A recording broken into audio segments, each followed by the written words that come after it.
Yes, so I like this. It's like a warm meal. Okay. Miilhan. Miilhan. All right. All right. And I still don't know how to pronounce the last name. The unification of North and South Korea has not been left in the hands of politicians alone. It has to become a matter in which God can intervene.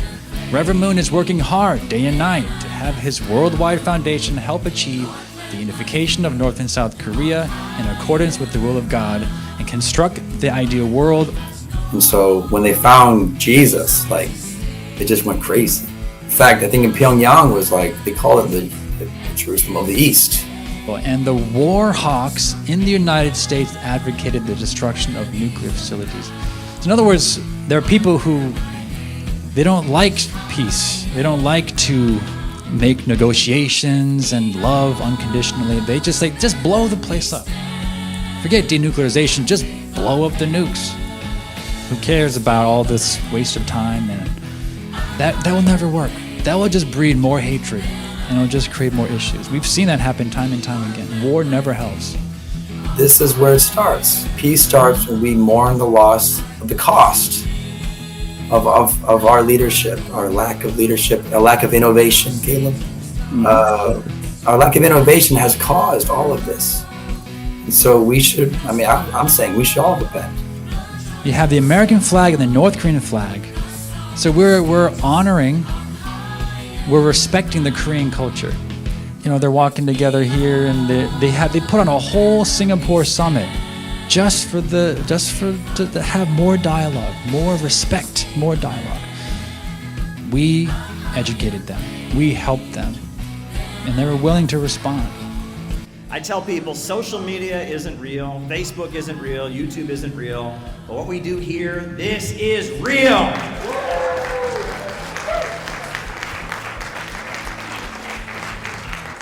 In light of that, I'm going to give out one more award, and then we'll end our opening session with a dance, another dance performance from our team. They did a great job. But the next award is kind of an interesting one. It's an award that if you had gone back in my life and told me that 5-10 years ago I would be standing on the stage about to give an award to a unificationist pastor, I would have told you were crazy. I would have said that would never have happened. Are you out of your mind? But here I am. I'm here to give an award to someone I consider to be a really, really good friend, and that is Reverend Miilhan Stephens.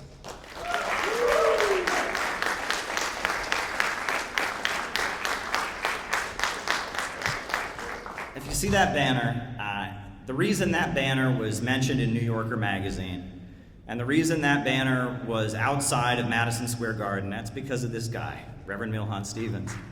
He couldn't even be there. He was at his daughter's birthday party that day.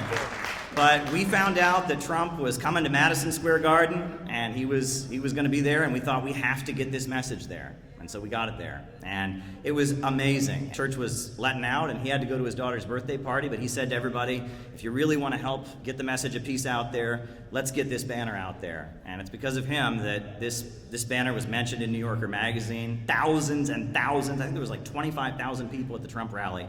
At least, half of them walked by this banner and saw this message because of Reverend Miilhan Stephens and because of the support that he gave us. And it's interesting. We have an award for you, obviously. We have the Innovator Award, this nice glass award for you. I hope you put it on your mantle or something. But we really wanted to give him a medal. It didn't work out. We weren't able to give him a medal. But the reason we wanted to give him a medal is because the founder of his church, the Reverend Sun Myung Moon, he was a staunch anti-communist. He was tortured in North Korea. He fled North Korea, etc. But after the fall of the Soviet Union, the Reverend Sun Myung Moon went to North Korea and he forgave Kim Il-sung. And he actually hugged the man who'd thrown him in prison and tortured him. And, if you see those pictures of a man who was tortured in North Korean prison hugging the leader because he wanted his nation to come back together, he wanted to see peace and reconciliation. And it wasn't just a hug, it was investment. It was, millions of dollars invested, building a state-run car company and really just expanding, and a country that's been isolated by war, helping them establish ties. And before the Reverend Sun Myung Moon died, North Korea gave Reverend Sun Myung Moon one of the highest medals that they have, which is the Reunification Medal. Now, I'm not here to represent North Korea, so we don't have a North Korean Reunification medal to give Miilhan, but we're giving you the Innovator Award. It's our version, our way of saying thank you to a movement that is all over the world and has really worked for world peace in ways that, are not always popular and are kind of surprising sometimes. The world is unpredictable, and, just knowing Miilhan is a really good person. And, he's a father, he's a pastor, and the amount of compassion that he has, the amount of patience that he has, the way he really believes and practices what he preaches. It's really an honor to know you, Reverend Miilhan, and I'm really honored that you're here, and we're looking forward to your remarks. So thank you for being here, and give us some words. Thank you.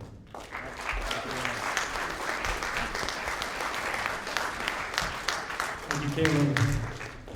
Thank you, CPI. Dare to struggle? Dare to struggle? Amen.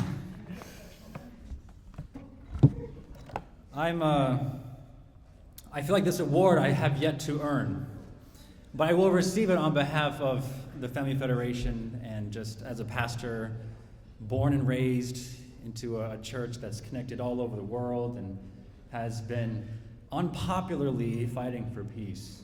And we have some of my colleagues here today from the Universal Peace Federation, also founded by Father Moon and Mother Han. Give them a hand over here, just hello.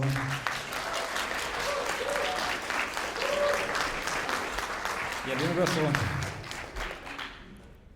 we work with the United Nations, we do all kinds of work, and we have to sometimes work behind the scenes.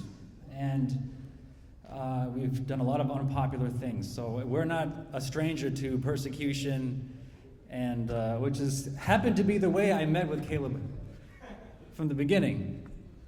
And this, there's two things I love about CPI. And one is that you have great analogies.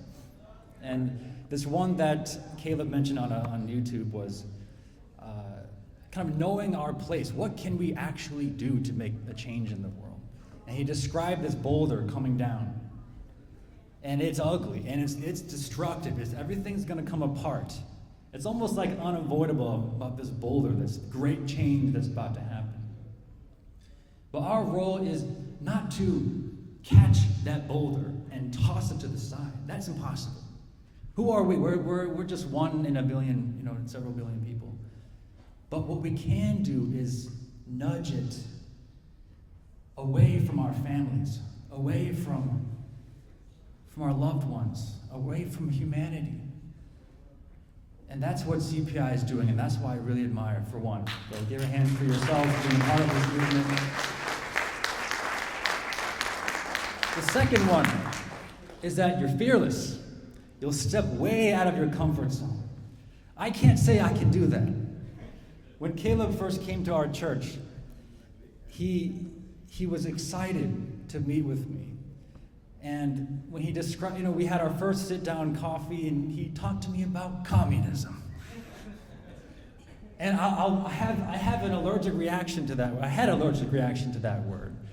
I'm like, okay, this had better be good, because,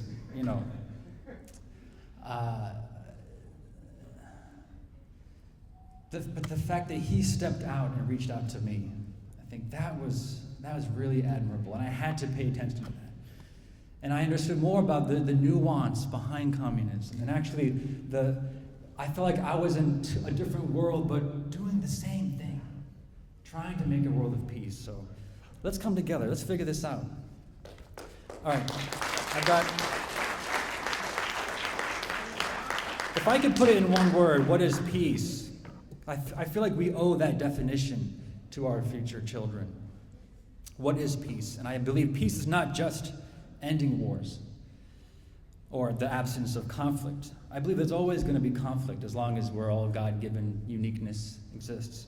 But it's the constant pursuit of harmonizing our differences. So this constant pursuit of harmonizing, the struggle to harmonize our differences. I think CPI does that clearly just by the panel that's come here to speak today.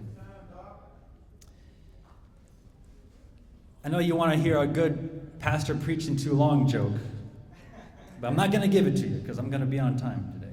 I'm going to set my stopwatch. Okay. But I want to quote 1 Corinthians 12, 25 to 26. I think this embodies our meaning for being here today.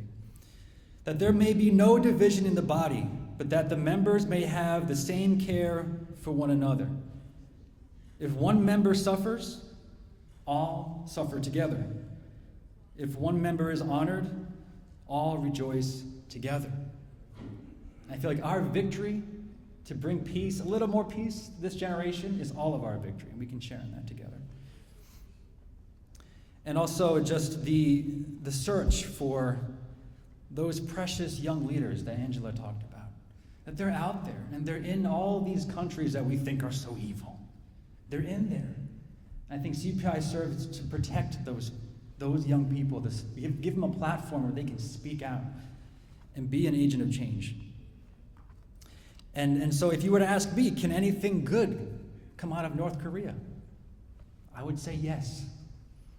Father Moon and Hak Jahan Moon have shown me that yes, good things do come out of North Korea. Peacemakers, great peacemakers come out of North Korea.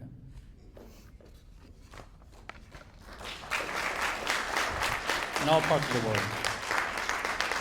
All right, I want to start off with the reason why I'm here, and then secondly, I want to give you some ideas that I call affectionately true parents, Father, Mother Moon, that they proposed big ideas for world peace. But first, why am I here? Because I've got 3 beautiful children at home that miss me very much, and I've been traveling way too much, Caleb, I'm sorry. This is like my last big travel for this summer, I hope. But why am I here? I'm here because of those children. When I really stop and pray for the future of our world, I feel those children crying out to me.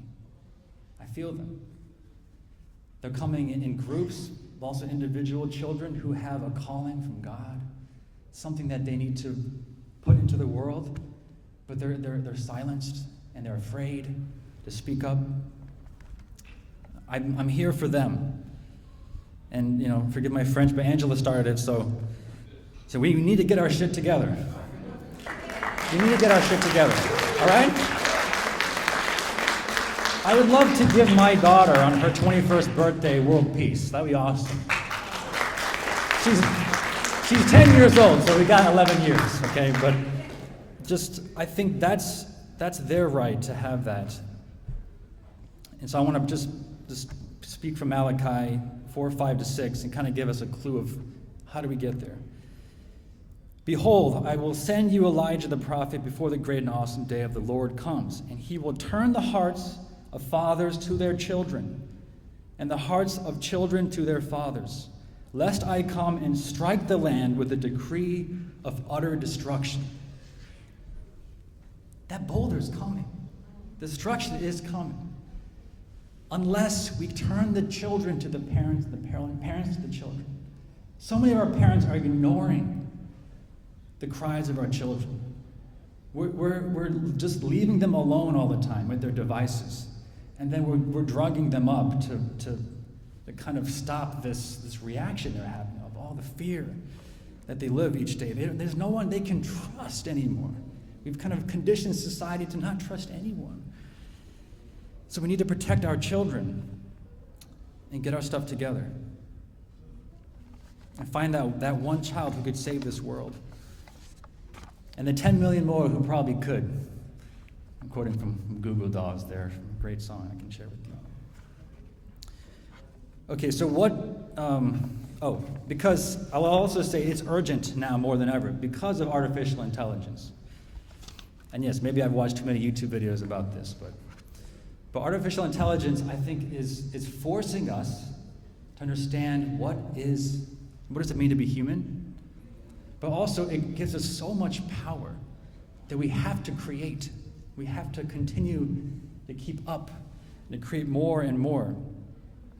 And so we need not just smart children, educate people to be smart, because a lot of AI can do that. What we need to teach is educate how to be good. What does it mean to have empathy, understanding, and courage, and organization, as Angela mentioned, to take action? Because the real problem with our world, yes, there are many types of governance styles and things that might work for different nations. But the bottom line is the real problem is the apathy. That the corporations, they become apathetic. There's someone getting laid off. I don't know if everyone has ever laid off someone before. That's not easy to do. But when you're so removed from that, then that's where the stuff gets out of control. We have to feel the pain of someone losing their job. We have to feel the pain of our actions. Empathy. Also, ignorance. I know CPI, you're anything but ignorant. I feel like you're almost too informed. Sometimes you might get too crazy about it. But to understand all sides of a conflict and know that people are mostly acting just out of survival and wanting the best for their families. And lastly is turn this lethargy. And I love how we're getting out of going into the masses now. We're looking at, let's meet with the people and make it real. Make it real. And that's the hardest part to do. But we need to have courage to do that.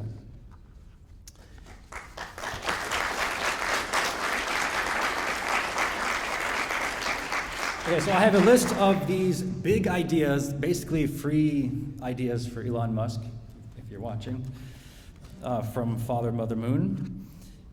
And I want to read just a quick excerpt from one of his speeches, Father Moon, on the subject.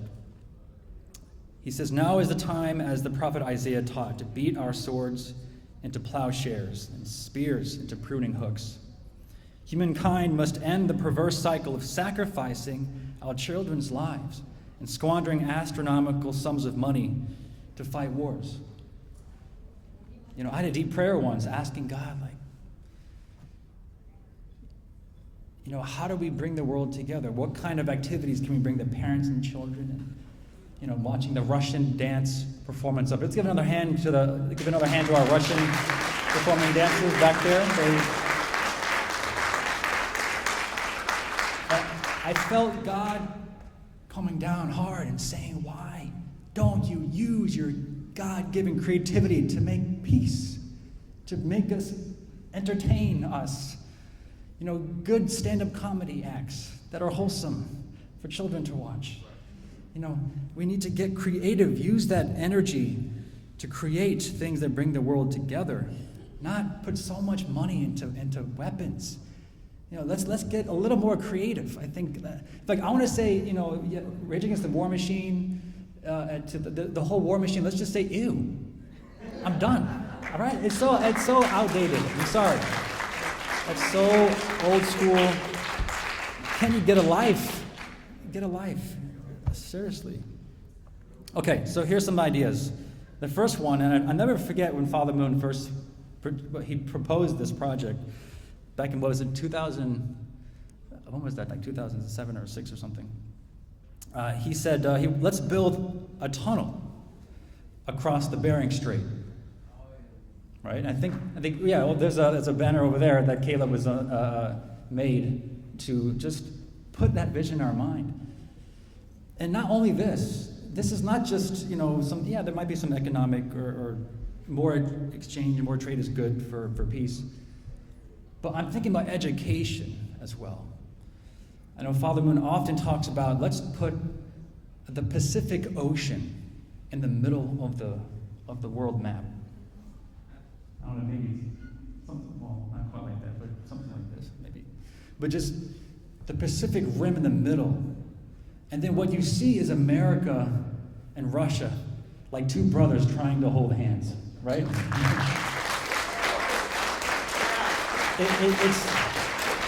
I'm tired of teaching our children, Russia is way over there on the other side of the world.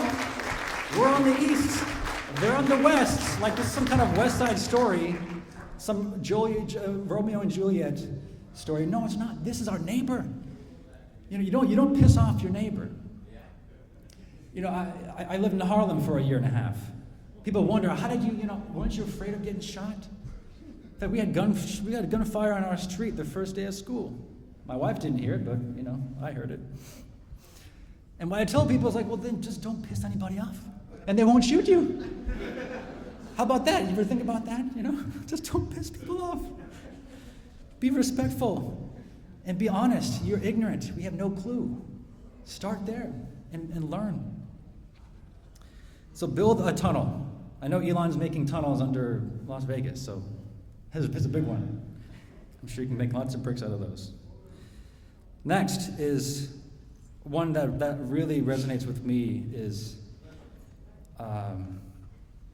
building a peace park on the DMZ, and also doubling it as a nature preserve for researching these new species that have arisen after 70 years of not being touched by people.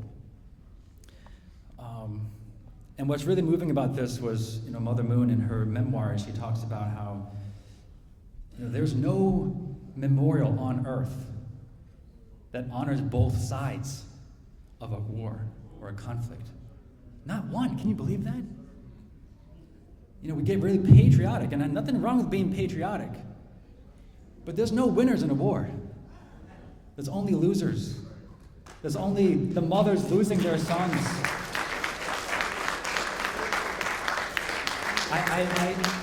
We have to educate our children properly. That no, there is a price to pay on both sides. We all were stupid and we all won. The war ending was the winner. We all won because we ended the war, not because we just died for it on one side. And so this memorial will honor the lives on both sides of the Korean War, and be adorned with, just make it a beautiful place where anyone around the world, from America or Russia or China, they can all come there and mourn for their lost ones. And that's the real price. And lastly here it's a big one, it's a little bit of a stretch, but something that I personally am involved with, is cross-cultural marriage between enemy nations. Yeah, let's give a hand for that. Yeah, let's come.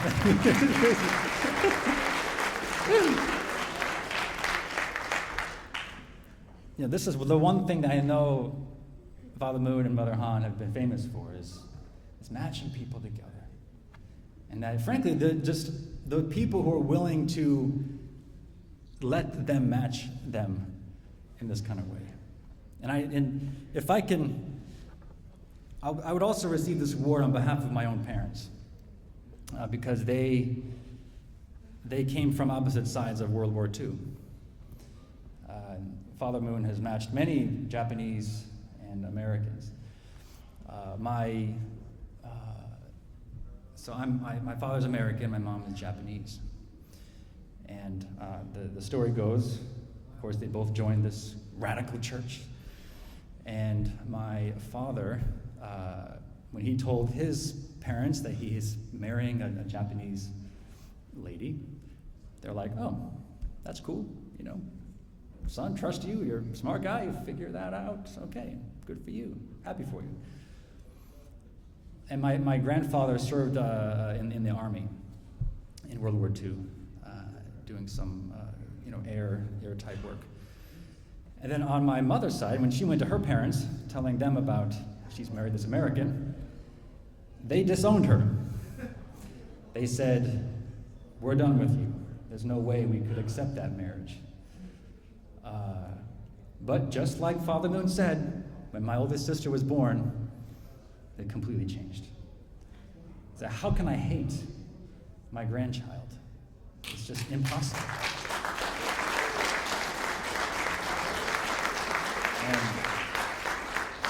And like I said, a peace treaty is just the beginning. Even ending slavery was just the beginning. That's why we celebrate Juneteenth, because we know we have to keep going. We have to keep fighting for that unity, that harmony. And so I happen to be an expert matchmaker / we call it matching supporter. I don't actually match people, but I've become an expert in how to find that person. And I feel that is the cornerstone of peace, is good marriages and good families, so those children are happy and can find the next person to save this world. So I'm going to close here with just talk a little bit about peace on the Korean Peninsula. You know, I personally am not like directly involved with that. However, but I think just telling this story can just remind us that, you know, how we address these nations that are communist or that we have, that's maybe hard for us to understand. And it's in America, and our role in making peace is important. We can't understate that. So Father Moon is someone who, at the age of 15 years old, he went to a mountaintop, and you know, in North Korea, very, you know, after the war, or no, sorry, this is before the war, but impoverished, occupation of Japanese occupation, so many issues. And he's asking God, like, well, why is there so much suffering in the world? And why is there suffering in my hometown? And he explained, and God responded saying, it's not God's desire at all. This is not God's plan. That actually God needs people like you to step up and take that responsibility and carry it as war into peace. It's going to happen with us. But we are the hands and feet of God. And so he took that on and has not stopped ever since. With all the persecution, being thrown in jail 6 different times. And then Mother Moon, at the age of 7, one of her turning points was when this was during the Korean War, and she was fleeing south, into the south, just to get away from, you know, all the persecution up there. And at 7 years old, they were crossing the Han River Bridge, and maybe you know, but that the South Korean military was directed to blow up that bridge, even though the people were still crossing it. So the 7-year-old girl is watching bodies fly through the air like dolls. And most children would just be traumatized and just probably have irreversible damage. But this little 7-year-old girl decided, you know what, I'm not going to let this world continue the way it is. I'm going to make peace in my lifetime. And she's never stopped ever since. And that's the reason why I'm here today. So thank you, Caleb, and thank you, CPI, for stepping up for these amazing young people like our brother here in Burkina Faso. So my question to you is, who are you? Can anything good come from your hometown, such as yourself? Can anything good come out of North Korea? Can anything good come out of Russia? Can anything good come out of China? Can anything good come out of Burkina Faso? Because maybe you're that little child that can save this world. So let's innovate together. Thank you.